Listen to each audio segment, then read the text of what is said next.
Yeah, of course. Davide, piacere. Georgian. Marco, nice to meet you. Davide. Davide.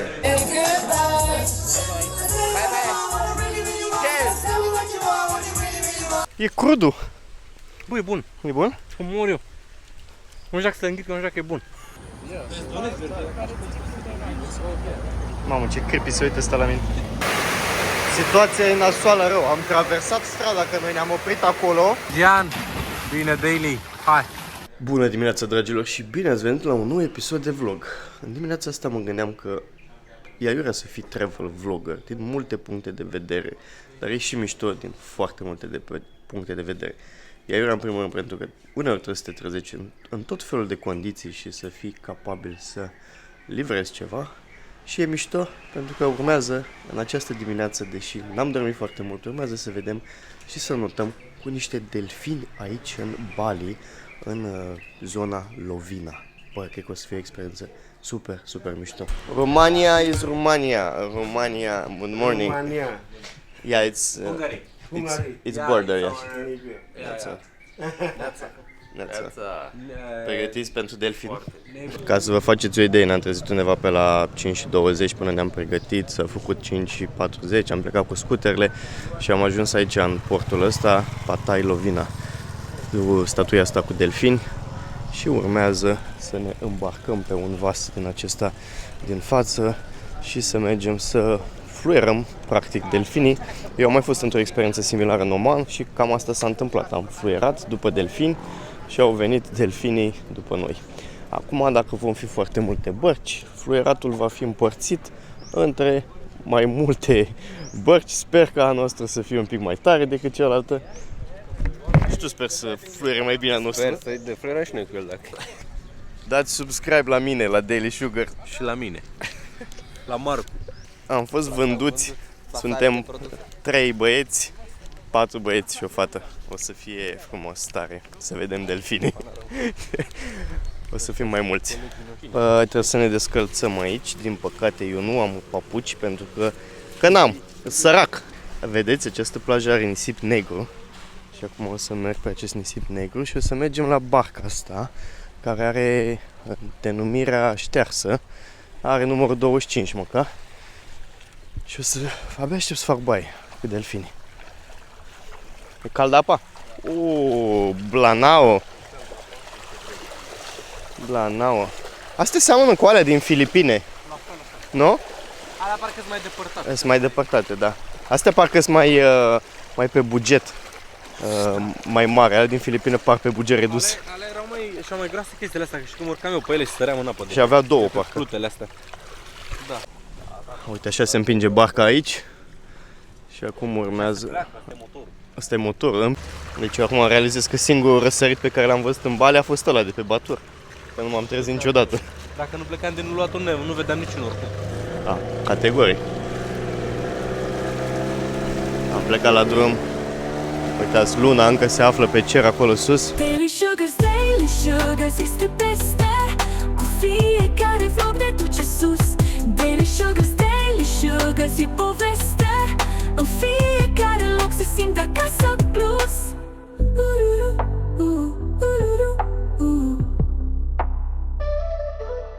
În sate mici sau orașe mărunte, Daily Sugars găsește frumusețea ascunsă sub pânte. O clipă capturată mereu în amintirile ce nu pierd. Cu un zâmbet cald și un spirit liber, Daily Sugars face lumea un pic mai vibrant. Oriunde merge aduce magie și fiecare loc îl învie. Se pare că aici, în Bali, în Indonezia, se procedează altfel cu prinderea delfinilor sau vânatul delfinilor cu privirea. În mod normal, și Marco a zis că în Filipine și eu în Oman, se fluieră ca să vină delfinii. Ăștia de aici nu fluieră și în mod normal ar trebui să fie mult mai organizat, la modul ca toată lumea să se bucure de delfini pe lângă barcă, știi? Se pare că aici e o vânătoare. E o vânătoare la propriu, cum am văzut 3 delfini, atacam, știi? Dar, e drăguț așa. În 20 de minute e război aici. Aveți suliți, ai săgeți, mai ai săgeți în acolo? Mai am săgeți, că tot întreba lumea, mai am săgeți. Am senzația că suntem într-un joc video. pe apă cu bărcile, ne omorâm pe puncte. Există două tipuri de bilete aici la delfini. Un bilet normal în care te plimbă doar cu barca, care costă 100.000 de Indonesian rupii, înseamnă vreo $7, și un bilet de 150.000, care înseamnă $10. În biletul de 150.000 îți permite să faci și baie în apă, să noți cu delfini. Am notat cu delfinii cu siguranță nu o să se întâmple pentru că suntem prea mulți oameni. Dar măcar o să putem să facem o baie de pe barcă, să ne bucurăm de răsăritul soarelui în această dimineață plăcută în apă, uzi. Ne învârtim așa de 30 de minute în cerc, în încercarea de a mai vedea niște codițe de delfin. Din păcate suntem prea multe bărci astăzi, este și sâmbătă, probabil că și ziua săptămânii afectează cumva grupurile care vin aici să vadă delfinii. Poate că sunt foarte mulți localnici sau oameni din Indonezia care și-au luat liber de la muncă sau au zi liberă în weekend și au venit aici. Habar n-avem, dar aș vrea să fac baie. Deci cam asta e metoda de notat aici. De fapt nu noți, stai atârnat de parcă. Cât de țineatele alea. Cum e, mă? Vezi ceva? Și că nu vezi nimic. Abisule. Dar e bună apa, e rece? Tarzan, Mowgli, hai ta. Deja mi s-a raporat înainte să intru. Da, n-ai ce să faci. Trebuie să iei flavorul dinainte, oricum. Hai, băieți. Bine, Georgian. Bine, Daily. Hai. Uitați-vă pe sub taptă. Avem aici în stânga pe Georgian, în dreapta pe Daily Sugars cu tatuajul tribal. Cât nimic ai văzut? Dar nu se vede nimic, e apă foarte... e foarte adânc și nu se vede nimic, nu nici pești, nici că speriați de barcă, probabil. Ce apă? Bă, e mișto culoarea apei. Culoarea și că ăsta este bat așa, dar... Atât. Planctonia. Planctonia luminat, da. Frumos, te-a băgat la spălat un pic. Și că sunt în față de timp, dar... Da, eu nu știu, nu-i văd.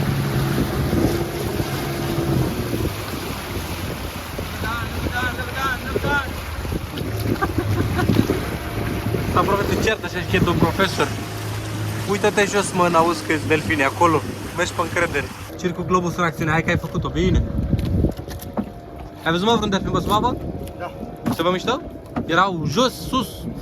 Mergeau cu noi și după aia s-au dus în adânc. Am fost o dată cu partea ta și după aia când i-a dat, bă, dar i-a dat o blană de smulgea aia din Bă, nu, când am fost pe partea mea mi-am văzut. Eu i-am văzut că s-au oprit și erau la mijloc acolo pe undeva. Mișto. Dar i-a dat la un moment dat. i-a dat la un moment dat, Bă, nu putea să respire. mi-a smuls aia din cur. Aveam numai apă în aia și I-a nu mai dat putea să verișorul, respire da. apă în nas. Și că lui Dolby și nu mai avea mai aer de Și că stai să mă ridic că nu mai vorbi. Din fericire am reușit să văd câțiva delfini. Din păcate am saramură în gură. Daily Sugars este peste. Cu fiecare vlog ne duce sus. Daily Sugars e poveste. În fiecare loc se simte acasă plus. Am ajuns la mal. După, mamă, deci am făcut o grămadă. Mi s-a părut că am făcut 25 de minute sau 30 de minute până am ajuns din nou la țărm. La țară? La țărm. La țară. Băiatul de la țară, dați și voi un subscribe la Daily Sugars. Dați și voi un subscribe la Daily Sugars. Da, și voi subscribe la Daily Sugars. Ne-a făcut varză, frate, deci ne-a făcut varză acum la întoarcere, a condus cu super mare viteză și suntem uiți din cap până în picioare. A fost așa amuzant la delfin că băga viteză pe barca aia maximă și zicea, țipa la noi, look, dolphin, go on the water, go on the water, și noi nu puteam să respirăm acolo, n-aveam aer, eram cu aia plină de apă, intrase apă în nas, aia era blocată, nu? Căutam o gură de aer ca altceva și el țipă, go down, dolphin. Da, look down, Dolphin, it's Dolphin, stai, n-am aer. Da, merită încercată o astfel de experiență, că n-am fost niciodată tras pe sfoară. Da. Este ora 11. N-am ceas, dar m-am uitat așa la băieți și cred că e ora 11, nu? 11 jumate. 12 fără 20. Mergem să mâncăm o pizza în dimineața asta. Hai să ne urcăm, mamă, dar ce frige scuterul ăsta. Wow! Mamă! Frige rău tare, mi-a rămas în soare. O să mâncăm aici la restaurantul ăsta italian. L-am găsit pe internet și faza tare este că nu știm foarte multe locuri din zona asta Lovina. Și am căutat pe internet să mâncăm ceva diferit față de mâncarea indoneziană, mâncarea locală. Și ne-a sărit în ochi faptul că avea nota 4,9 din 750 de review-uri. Ceea ce e mult, să ai pe Google 4,9 din 750 de review-uri care nu par false. Și uitați-vă și voi unde suntem. O liniște deplină și o frumusețe încântătoare. Și o să intrăm și noi în restaurant. Ia uitați aici cuptor din ăsta. Mamă, ce frumos! E din ăla cu lemne. Cred că bag o pizza astăzi. Push sau pull? Merge amândouă. Good morning! Ce faceți, băieților? Ați ieșit la date? Am zis că eu sunt Marcu, by the way, dați-mi și mie subscribe, îmi pui și mie, da, comentariu. Da, Ăsta comentariu, canalul, comentariul ăsta mi-l lăsați. Am zis că aruncă ei, că au ei ce aruncăm noi, pentru că sunt foarte multe din astea de apă, de cafea, pe care nu le găsești aici. Se vede că sunt aduse și zgoale, spuse doar de decor. La asta mă referam. Ca să nu ziceți că sunt hater sau bulangiu sau whatever, deși am și eu momentele mele că sunt și hater și bulangiu. Uitați, dragilor, cam astea sunt prețurile aici la restaurant pentru pizza. 120.000 înseamnă $8. 90.000 înseamnă undeva la $6,50 și mai sunt și la $10 astea. Thank you so much. Is it possible to put more lime in this because it's more like water than lime juice? Yes. In both of them, please. Mi-am adus niște sucuri, apă cu gheață și cu un pic de lămâie. Mamă, ce pără, am zis că sunt din familia Flintstone. Adevărul că pizza arată extraordinar de bine. Mai trebuie una, nu? Mai trebuie una. Deci asta e capriciosa. Asta e... E de aia cu guanciale. Guanciale. Asta e guanciale. Și asta e carnea care se folosește de fapt la carbonara. Buongiorno. Thank you. Grazie. No, Romania. Romania. Yes, but we understand a bit. Yeah, of course. Davide, piacere. Georgian. Marco, nice to meet you. Davide. Davide. Nice to meet you. All good for now?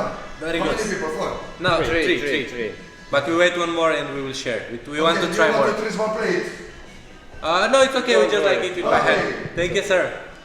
Grazie, buon Oh, appetito. looks very good. Thank you. Grazie. Thank you so much. Bă, e plin de brânză, dă-te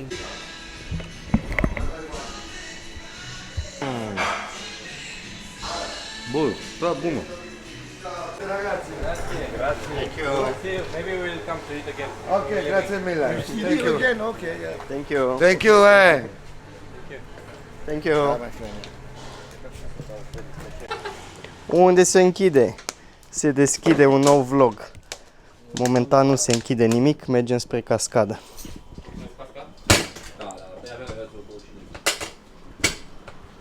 Să luăm casca. Cea mai frumoasă cască din lume. Uitați aici și casca.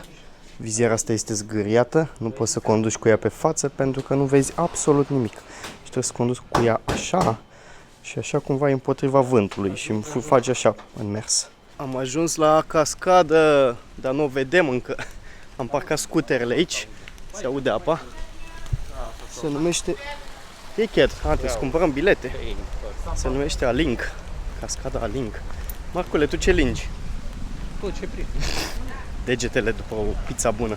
Degetele după Dragon. Hello!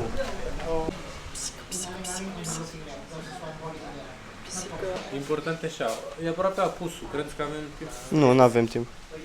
It's kind of late to do all this activity. Da, mă, ideea e că e $1 și 25 de cenți doar ca să vizitezi. Dacă vrei să faci și baie și astea, e undeva la $8. Faza e că urmează să apună soarele și nu avem timp să ne desfășurăm activitatea într-un mod plăcut, fără să ne grăbim. Pentru că sunt multe lucruri, e și o lagună, sunt multe lucruri de făcut acolo și o să luăm doar să vizităm. Fiți atenți aici cât de mișto este spațiul ăsta. Suntem în continuare în Lovina și mergem la această cascadă, dar voiam să vă prezint așa o rezărie asta. Fiți atenți, ce frumos și cât de multă liniște, în afară de Marcu care vorbește acolo, cât de multă liniște este în acest loc. Îmi dă un vibe așa japonez casa asta. Mamă, ce mișto e. Oare locuiește cineva aici sau e doar așa de design sau o fi o cafenea? Sigur nu e, că nu văd locuri acolo, dar arată impresionant pe din afară. Mamă, se dărâmă podul cu noi. Faza nașpa e că sunt niște maimuțe aici la ieșire. Și trebuie să fim cu mare atenție să nu cumva să ne fure ceva. Nu mai e aici, sigur. Uite-le acolo în față, pe gard. Ia uitați ce frumos, trecem acest râuleț și mergem acolo spre intrare la cascadă. Băi, dar cât de mișto au reușit oamenii să facă din jungla asta. Vedeți că practic aici sunt niște văi, niște dealuri, râpă, chestii aici. Și cât de mult au reușit să facă din jungla asta chestii, frate, să construiască așa în pantă. Asta îmi place foarte tare la Bali, că au reușit cumva să amenajeze toată jungla asta și să o facă un loc de vis pentru această lume. Fiți atenți că trebuie să cobor scările astea și prin toți copacii ăștia este plin de maimuțe care vânează chestii de la oameni, gen camere, ochelari, telefoane. So many monkeys. Do they steal? They steal. Ia. Uite-le cum merg, frate. Vin după mine. Nu-mi plac maimuțele, pentru că fură. Faza e că dacă te mușcă, ai nevoie de antirabic neapărat, pentru că nu știi dacă maimuțele astea sunt controlate sau nu. Eu nu am vaccinul antirabic. Faza cu vaccinul antirabic este că trebuie să ți-l faci timp de o lună sau 2. Are 3 doze pe care trebuie să le faci la intervale de timp. Dacă ești mușcat, chiar dacă ai cele 3 doze, tot mai este necesară 1 sau 2, nu mai știu exact. Deci cumva, chiar dacă îți faci antirabicul, tot mai ai nevoie de antirabic în cazul în care ești mușcat. Și am înțeles de la cei pe care i-am întrebat de vaccin că, băi, nu e foarte ok, te simți foarte rău de la vaccin o perioadă de timp. Mamă, ce de maimuțe aici. Și am optat să nu-l fac din acest motiv. Am spus că ok, dacă o să se întâmple să fiu mușcat vreodată de un animal sălbatic, o să merg să-mi fac toate cele 3 vaccinuri. Partea proastă e că unul dintre cele 3 vaccinuri se găsește mai greu. Cel care se găsește mai greu, de obicei nu prea se găsește pe insule. Și ai nevoie să mergi în orașele mai mari ca să-l găsești. Asta, dacă le-ai fi făcut pe toate cele 3, cel care se găsește mai greu nu mai este necesar. Și da, am multe alte vaccinuri, dar ăsta antirabicul nu l-am făcut. Faza nașpa cu rabia este că este mortală. 100% șanse, dacă ai luat-o, să mori. Adică n-ai nicio șansă de scăpare. Deci pe aici zicea ăsta că am avea nevoie de ghid ca să notăm. Văd că traseul duce destul de mult încolo. Este o formă de trekking, mai mult sau mai puțin, până la acea cascadă, după care te poți înbăia în apă, în cazul în care ai plătit bilet de intrare care îți permite să faci baie. Și că fără biletul ăsta n-ai putea să faci baie, că ai nevoie de un ghid care să facă baie cu tine sau să-ți arate unde să faci baie. Sau să-ți dea voie unde să faci baie. Dar, na, e frumos să și explorăm. Și dacă nu e ghidul necesar, o să facem și o băiță. Dragii mei, aceasta este cascada. Dar cica asta este una dintre acele cascade în care nu ai voie să faci baie. Deși vă spuneam eu mai devreme că te poți îmbaia. Ei, sunt mai multe cascade în această zonă. În asta n-ai voie să faci baie pentru că cica are apă sfântă. Holy water. Dar în același timp balinezii folosesc cuvântul holy water și la rachie. Acum, na, nu știu, are holy water sau are holy water? Cascada la care am fost este asta, Aling, și acum mai sunt 3 în cealaltă direcție, unde mergem acum. Uitați a doua cascadă, ne-am oprit aici un pic sus. O să coborâm să vedem cum este și jos acolo. Cred că nu poți intra cu biletele pe care le avem noi să faci baie, că îți trebuie ghid, am mai spus asta. Încercam să fentăm un pic sistemul, dar nu cred că merge. Uite aici niște mesaje motivaționale, să te facă să prinzi curaj, să te arunci de aici în apă. Ia fiți atenți. Pam, pam, pam, pam. O frumusețe. O frumusețe. Am observat acum că oamenii poartă niște brățărele de hârtie la mână Cred că cu acele brățări poți intra în apă, dar nu văd pe nimeni aici care să te verifice. Deci bănuiesc că poți fenta sistemul dacă vrei să faci asta. Bravo, frumos, frumos, frumos! Niște toalete aici într-o stare execrabilă, abandonate, fix aici lângă cascade. Și mai cobor un pic jos, cred că băieții au luat-o în față, ne-am pierdut un pic. Asta nu e nicio problemă. Recuperăm noi pe traseu. Ne revedem pe traseu, de fapt. Hello. No worries. Și cred că aici, ultima bucată din această zonă de cascadă. Stați așa să nu-mi rup gâtul, că este piatră din asta pe care mergi destul de greu și poți să-ți scântești piciorul foarte ușor. Și mai ai aici o bucată de cascadă. Mamă, și poți să sari, bănuiesc, aici în apă dacă ai curaj. Și uitați, dragilor, aici este ultima cascadă din această zonă. Practic am făcut un mic trekking așa. Și oamenii au făcut aici o inimă. Foarte, foarte cool. Ia să vedem inima. O inimă acolo. Niște pietre zen. Cascada. Și băieții vor să se bage în apă chiar dacă n-au plătit bilet pentru a face baie. E foarte rece, dar nu e atât de rece încât să nu poți să stai. Dar e neagră, verde, nu știi ce-i sub tine. Este un șarpe din ăla. Așteptăm să cadă cineva de acolo. Să cadă, mă, să sară. Să cadă. Hai cu săritura. Mamă, ce funduleț a luat. Până la urmă n-a fost nevoie să fentăm sistemul, s-a fentat sistemul singur. Găsești brățări în apă peste tot. Ia uitați, dragilor, în încercarea de a ieși din zona asta cu cascadele, am ajuns din nou pe o răzărie. Am luat-o pe altă ieșire și acum nu mai știm să ne întoarcem. Cred că am filmat eu de sus de acolo ceva și cred că trebuie să ocolim mult, în gen încă vreo 10 minute, să ajungem în parcarea de scutere. Răsună în toată jungla sunetul de la masă de aici. Se bea bere.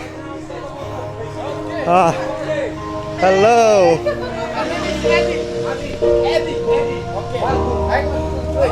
Hello. Hi. George. Music. Yeah, good music. We heard music with Adi. Adi. Hai să bem, nu? Box au să mă bată tapaie. Mai să-mi bea, că nu deranjăm voi. Hai să bem cu ăștia.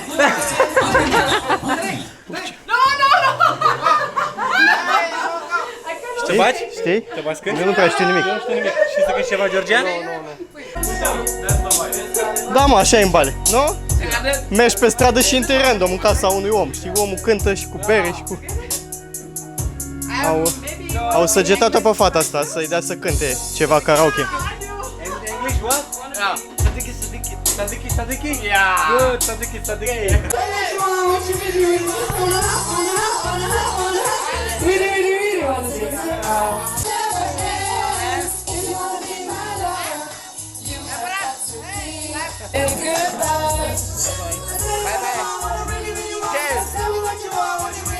Da, mă, și fetele au venit random așa, dar ele s-au băgat tare și pe cântat și pe tot. Mamă, dar am transpirat, deși n-am făcut baie în cascadă, am transpirat mai mult decât voi. No, it's okay, thank you. Ne mai invită un domn acolo în spate. Nu știu ce să facem, cred că să bem. Nu știu, arăta o sticlă ceva. Dar dacă mergem așa pe aici, pe jos, ajungem paleta acasă. Am găsit un copac de mere din astea, cum le zice? Sour apple, parcă le zice. Mere din astea roșii. E crud ăla. Crud, hai să gust. E crudul. Băi, e bun. E bun? Să mor eu. Nu știu dacă să înghit, că nu știu dacă e bun. Păi e bun sau nu e bun? Nu, la gust e bun, e exact ca merele pe care le cumpărăm, dar alea parcă sunt altă culoare. Păi nu, mă, că astea din alea de găsești în Vietnam, dau ele o formă roșie. Da, știu, alea Sour mere apple. chinezești se numesc, ceva de genul. Nu știu cum. Nu știm ce facem. Cel mai probabil ne oprim la o bere, la un restaurant, la mâncat, la o cola, la o mama măsii. O să-mi pun casca în cap și o să ne vedem direct acolo, pentru că nu pot să filmez drumul cu camera asta mare. Zici că sudor cu casca asta. Trebuie să facem și fapte bune, că numai rău am făcut de când am venit în Bali. Rău fiecare, stomacului, ficatului. Ne-am făcut rău nouă. Și de data aceasta o să mergem aici. Este o cafenea care se numește Non-for-Profit Cafe are un ONG în spate și este pentru oameni cu dizabilități. Nu, oamenii din staff sunt oameni cu dizabilități, din câte am înțeles, și marea majoritate a lor nu aud, sunt surzi. Și cafeneaua asta cumva, tot profitul pe care îl generează, susține oamenii cu dizabilități din Bali. Și am zis să susținem și noi această mișcare, pentru că trebuie să mai facem și fapte bune în viața asta.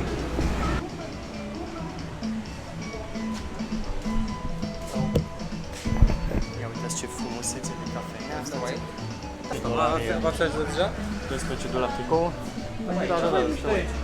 Da. Când am intrat ne-a întrebat pe degete câte persoane suntem, ci că 2, 3, știi? Și cumva comunică prin semne. Da, tare, tare. Tare, mă rog, la modul că e prima chestie pe care o văd și mișto că și localnicii susțin chestia. Adică gen că sunt afaceri locale care susțin asta, că na, bănuiesc că e greu să susțin.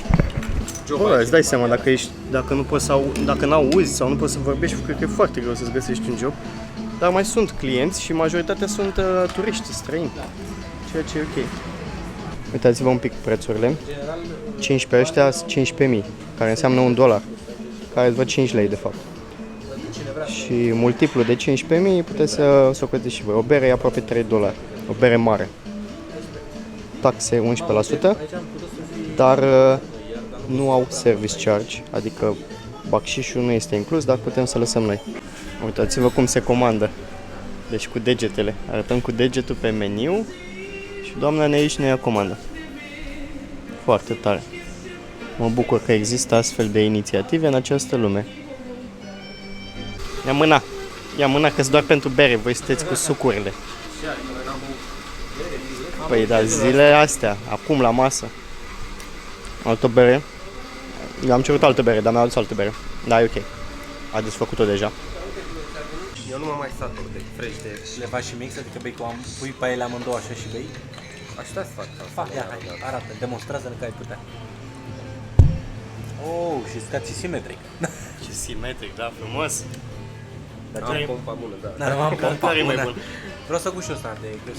Așa, rapid, vlog în vlog. Trebuie să filmăm două persoane același lucru. Platou, ceva, șmecheranu. Arată bine, ăsta e satai, cred că. Da, e un platou. Asta e tempe din ăla, cred. Cu chili, vezi că ați arătat să fie foarte picant. Ei, arată bine. Cred că chiar arată bine. Pui cu curry. Ia uite aici, pește... Și tu ți-ai luat? Curry. Mi-am luat chicken tikka masala. Chicken tikka masala. Ăsta prăjit și uite usturoi prăjit pe pita asta, cât de bine arată. Da. Să aveți poftă, dragilor. Ia să punem lămâie pe pește. Ce am atât de pește? Nu, e pește, e pește filet la grătar. Dar e fish of the day, nu știu ce e. Picant de mori. Are mult usturoi ăsta. Hai să vedem cât plătim și noi în seara asta. Yes. Pe tot ce ați văzut voi astăzi la masă am dat undeva la $20.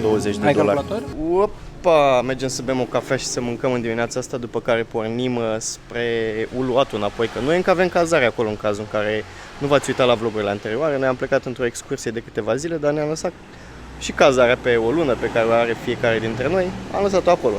Am plătit și altele între timp, dar ne-am bucurat de această aventură de câteva zile. Trebuie să mergem să mâncăm aici la Leo. Cafe grec? Greco cafe. Da. Pe Google arată că se numește Cafe Greco, aici în realitate se numește Leo.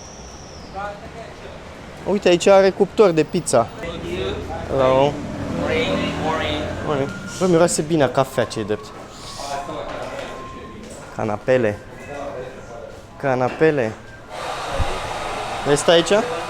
Aș băga un cake din ăsta. Bă, cât de bine arată, are eclair. Mamă, și are și coconut brownie. Mamă, coconut brownie. Astea sunt prețurile, dragilor. Cam scumpuți așa aici. Pentru un mic dejun te duce în $6 în English breakfast. Bine, nu e preț de Anglia, dar totuși pentru Lovina în Bali, cam mult.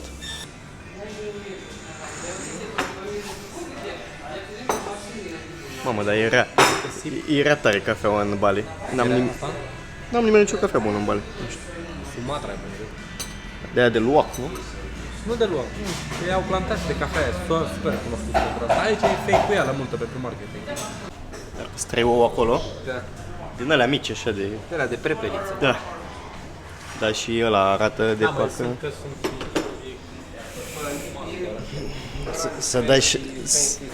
Să dai $6 pe aia. Da, și mie îmi spune. Dar e țeapă oricum zona asta. Localul ăsta. Da, e cam țeapă localul ăsta. Rapul ăsta arată... Cașcaval vechi pătit acolo. Trebuia cu mozzarella, ăsta e cașcaval.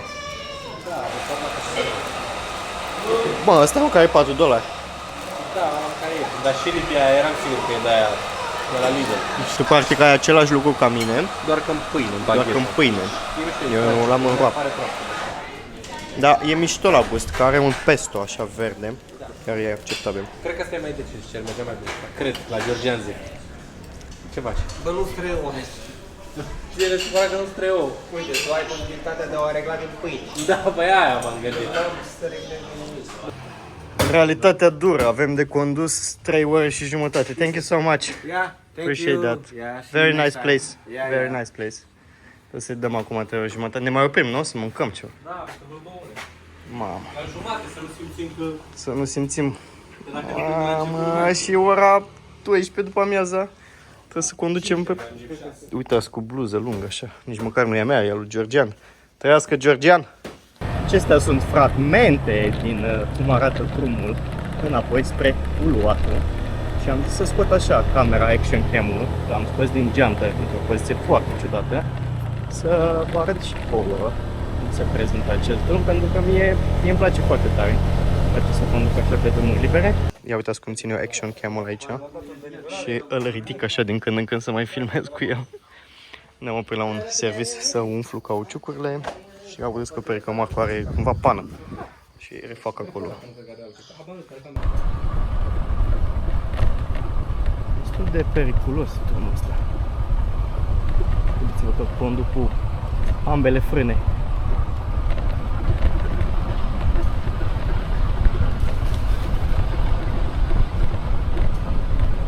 Ideea e că ne-am oprit aici, la un viewpoint din ăsta. Și uitați ce frumos se vede lacul. Și ce nori vin, ce ceață este în direcția aia. Am luat o mică pauză și urmează să plecăm mai departe. Frumos aici la viewpoint-ul ăsta, chiar îmi place. Păi, ia uitați, frate. If you want to carry picture, Yeah. just pay 50,000 rupiah all. 50,000 For all. for all. Yes, all animal. Just make a picture like this, donation. I will donate, yeah. Bă, ce tare e asta. Can I touch? Yes. Doesn't bite, no? No. The name Roberto. Roberto, ce faci, mă, Roberto? Vezi că trebuie să dai bani dacă vrei să filmezi. Hello? Welcome with the father? What is his name? John. John. Like John Travolta. Hello, John. Nice to meet you. What is this? Ce e asta, mă? No pasa nada. Una foto con marihuana. Can I touch this? It's not biting? No. Să se da, frate.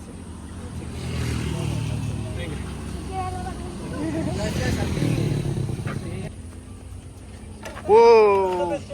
Whoa. What is this? Piton, albino. Albino. Are un piton aici. Da, mă, toate animalele astea sunt vii. Și astea sunt viitoare, vezi, uite, eu sunt lua ca să...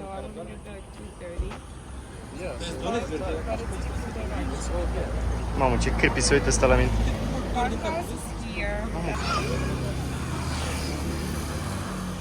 Mănâncă iarbă ăsta.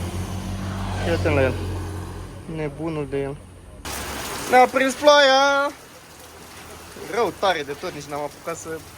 În 50 de secunde ne-a făcut varză. Am ăsta deschis acum. Mai rău de atât nu se putea. Am apă în Adidas.